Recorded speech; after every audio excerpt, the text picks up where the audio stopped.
SNFCL Intel. The subject is prone to bouts of listlessness and lethargy. When in these bouts, his remote viewing capabilities are nominal. The subject's language skills are impressive. Documentation shows at least a rudimentary grasp of English, Russian, Arabic, French, Italian, German, Swahili, and Amharic. Oftentimes, the subject can be convinced through polite but insistent and simple verbal requests. SNFCL Intel. There are other times, however, where agents must use additional prompts if verbal requests are unsuccessful.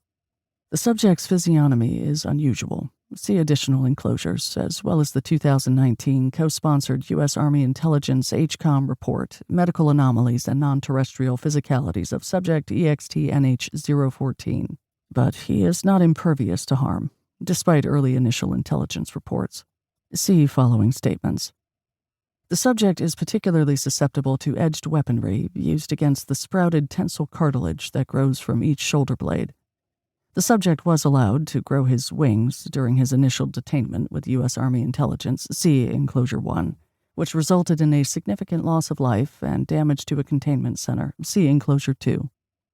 Since that initial foray, the subject has been restricted to having said wings routinely severed, even when behavior is cooperative.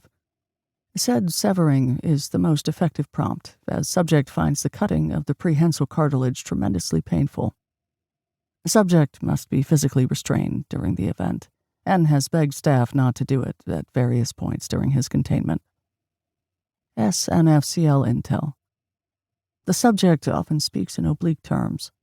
Subject's answers to prompts can sometimes include riddles or cultural catchphrases he has picked up throughout his decades of detainment.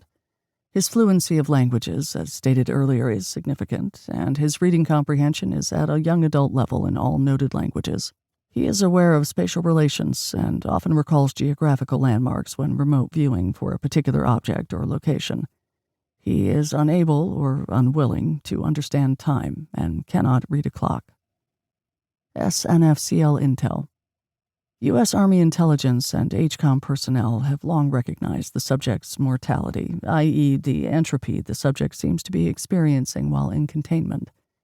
This process has accelerated in recent years. It is unclear if said entropy is due to the containment itself, the fact that his wings are regularly cut, or simply the subject's non-terrestrial nature. It is also unknown if his acts of remote viewing exacerbate his condition. It has become clear that at some point, the subject will cease to reliably function, at which point he will be removed from the series of U.S. Army HCOM DISC operations. See Enclosure 6. SNFCL Intel. As mentioned, the most successful prompts for the subject are forceful but polite verbal requests. After periods of long silences or refusals, it's suggested that a reminder of wing cutting is an option. The subject will almost always continue his assignments after such a threat. After a wing cutting, the subject is contrite and pained, eager to participate in sessions for a considerable amount of time. SNFCL Intel. The depth of the subject's relationship with and understanding of heavy light objectives remains unclear.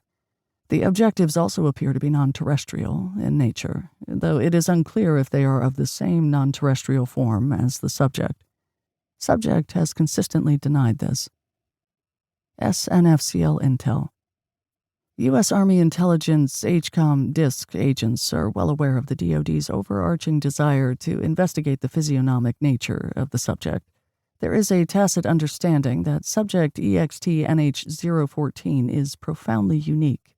Operation Heavylight, like all operations in which the subject was previously a participant, requires the subject's active participation, i.e. agencies have been thus far unable to discover a way to isolate and make the subject utilize his unique psychoenergetic skills against his will.